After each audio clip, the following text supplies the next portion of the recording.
Olá pessoal, professor Yuri novamente para mais uma aula de SQL. Hoje a gente continua aqui com os nossos filtros de agrupamento e aí, na aula de hoje vamos estudar o comando having. O comando having ele é usado para a gente aplicar filtros sobre o group by. Então quando você tem um agrupamento e precisa fazer algum filtro de seleção desses dados retornados por este agrupamento, a gente utiliza os filtros. Então, o having ele atua sobre o group by. Ele é um filtro existente para o group by. Então, isso quer dizer que o having ele só funciona em função do group by. Pode ser que você não utilize a cláusula having, mas se você precisar utilizar, o group by ele é necessário. Ele só funciona juntamente com o group by. E qual a diferença dos filtros having para o filtro group by? Na verdade, o where, né? Então, o filtro where e o group by eles têm uma diferença bastante importante. E para a gente entender essa diferença, a gente precisa praticar um pouco. Então vamos lá para o nosso phpMyAdmin. A gente precisa estar com o servidor web e o MySQL ativados. Vamos abrir o nosso localhost phpMyAdmin.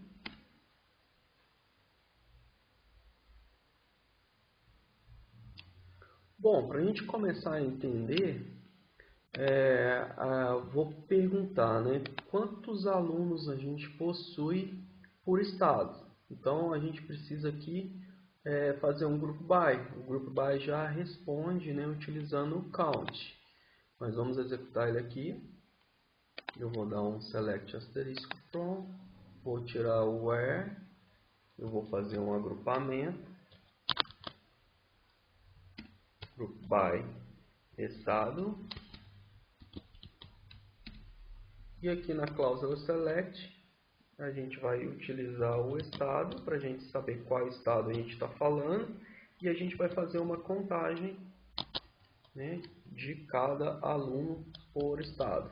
Então aqui a gente já tem uma estrutura que já nos responde quantos alunos eu tenho por cada estado. Vamos executar. Veja, né? Então aqui eu tenho a coluna estado e a quantidade de alunos que eu tenho para cada um deles, certo? Eu só vou melhorar um pouco aqui, vou dar aqui um alias para a nossa coluna count. Se vocês se lembram, né, o alias ele é um apelido que a gente dá para a coluna. Eu vou colocar aqui, chamar essa coluna de total de alunos por estado. Assim ela fica mais bem elaborada, né? Quando você precisa retornar esse relatório para alguém, fica mais viável. Então aqui você tem o estado e a quantidade de aluno, né, total por aquele estado. Bom, e aonde atua, né, o nosso filtro having? O nosso filtro having ele atua sobre o resultado deste agrupamento que a gente fez. Então, por exemplo, se eu precisar retornar só os alunos, só os estados que possuem mais de 5 alunos, eu utilizo o having. Menos de 5 alunos, né? Então assim por diante. Então é um filtro que a gente faz, um cálculo que a gente faz sobre né, o resultado do agrupamento. Então vamos voltar lá no nosso SQL. Eu vou voltar aqui.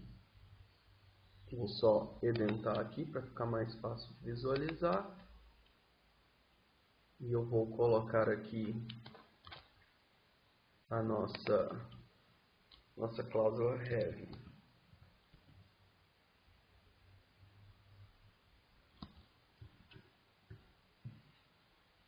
Edentar aqui melhor para vocês compreenderem como a gente vai fazer essa estrutura.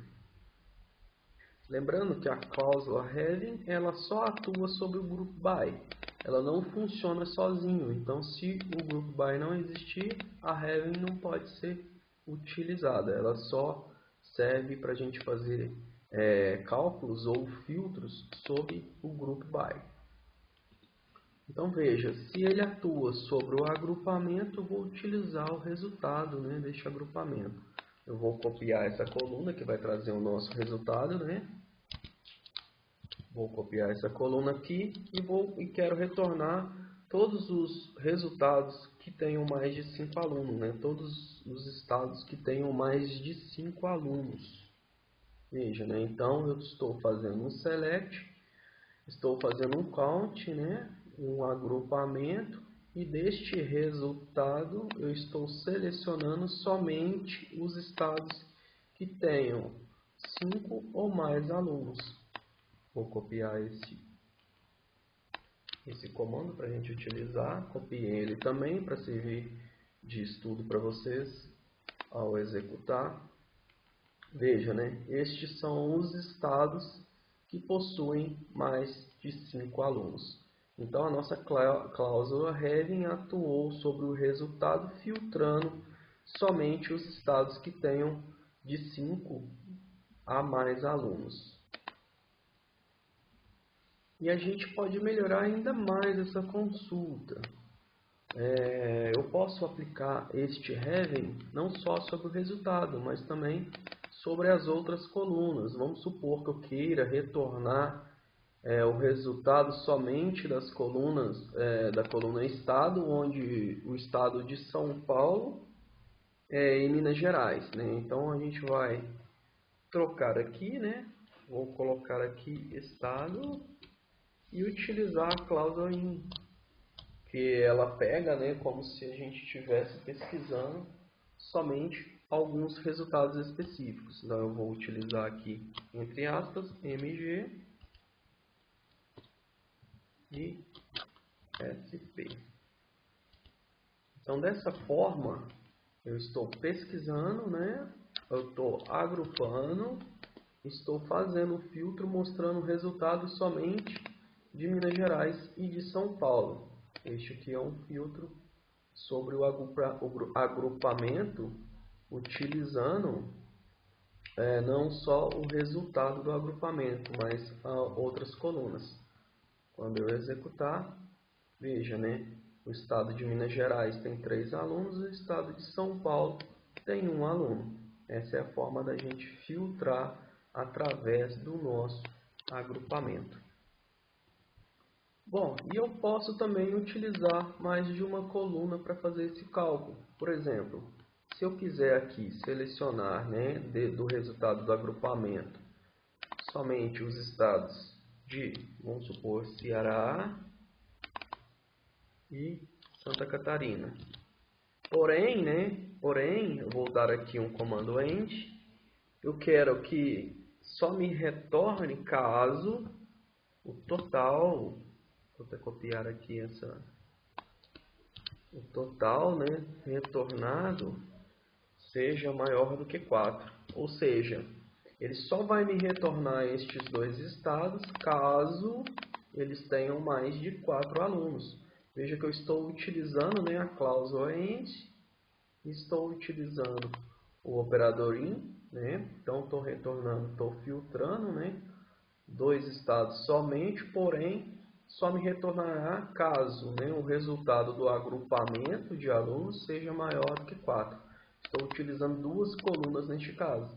Vocês podem utilizar nessa cláusula having uma ou quantas colunas desejar, né? Vai depender aqui da sua lógica, da sua pesquisa. Então, ao executar, veja que somente o estado de Ceará tem mais de 4 alunos. Então, essa é a nossa forma de fazer um filtro utilizando, né, um operador aqui lógico, um operador aqui que eu estou de agregação, né, que eu estou filtrando 2 resultados, e um operador aqui de comparação. Então a gente tem, utilizando a cláusula having, todos os nossos operadores possíveis, né? Porém, o having, né, como eu disse anteriormente, ele só atua sobre um agrupamento. Sem o agrupamento, sem o group by, ele não existe, né? Ele não funciona. Ele funciona somente sob o group by.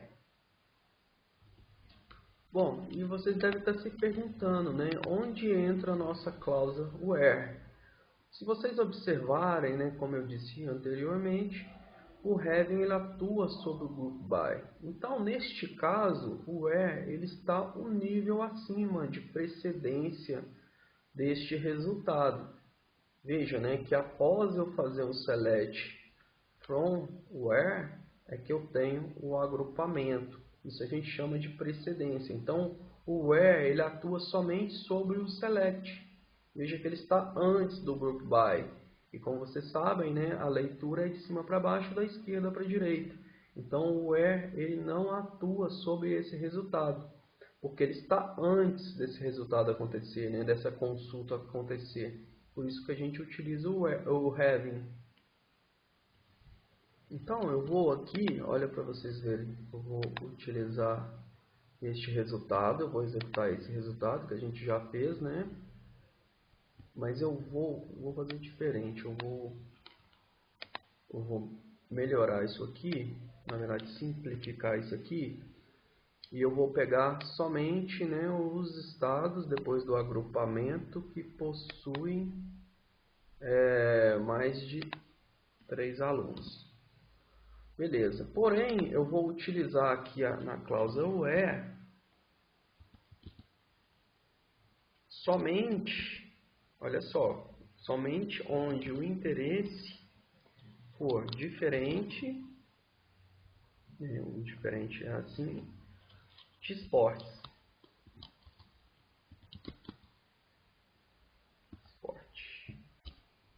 Veja, né, que eu estou fazendo uma seleção e um filtro anterior ao agrupamento, né? Então, o meu agrupamento ele estará sendo feito após esse comando, né, ser executado. Então, quando vocês forem ler uma cláusula select, né, uma cláusula aqui de consulta, vocês têm que ter a ideia da camada, da precedência. Era como se você cortar uma cebola e ela possui aquelas camadas. Então, você tem que entender que primeiro, né, nós estamos fazendo uma consulta com um filtro. Deste resultado, eu estou agrupando por estado. E deste resultado de agrupamento, nós temos outro filtro. Então, veja, né, que eu tenho aqui duas camadas de resultado. Então, a gente precisa compreender essa precedência de execução aqui das nossas cláusulas, né, quando eu estou utilizando uma cláusula SQL. Porque à medida que a gente vai avançando na lógica, né, as nossas consultas vão ficando muito grandes. E se você não souber ler estes comandos por camada, é um pouco complicado de compreender. Mas se vocês entendem, né, essa precedência de execução e consegue visualizar que a gente tem cada camada aqui, uma se executando depois da outra, né, fica mais fácil o entendimento desse código. Então, vocês precisam, né, entender que você tem um select que será submetido a um filtro. Deste resultado, você pode fazer um agrupamento. Do agrupamento, você pode ter outro filtro. Do resultado deste agrupamento, desse filtro, você pode ordenar eles. Ordenar eles de uma certa forma, né? E deste ordenamento, você também pode colocar um limite. Caso o resultado for muito grande, você precise, né, ocasionalmente fazer uma paginação. Então, essa é a leitura em camadas, né, de precedência de execução de um código SQL. Então, vamos executar o nosso código. Veja, né, que eu tenho o resultado, né, agrupado por total de aluno, cujo o interesse é esporte e que o total de alunos por estado seja maior do que 3. Então, se você consultar esses resultados aqui, você vai ver, né, que o interesse deles é diferente, né, é diferente de esporte. Você pode, inclusive, para confirmar esse retorno aqui, ó, criar mais uma coluna. Criar não, né? Informar aqui, além, né, do estado e da contagem de total de alunos para o estado, pode colocar a coluna interesse. Ó, e se você executar esse código aqui, você vai ver que o interesse dos alunos ele é diferente, né? Ele é diferente de esporte. Então aqui eu tenho um filtro, né, dos alunos que são diferentes, tem um interesse diferente de esporte, e que o resultado, né, o total, a contagem de total de alunos seja maior do que 3. Então, pessoal, é muito importante vocês compreenderem essas camadas de execução, a precedência de execução entre elas e praticar. Somente praticando vocês vão conseguir compreender e conseguir ler as nossas consultas mais complexas. Espero que tenham gostado dessa aula. Até a próxima.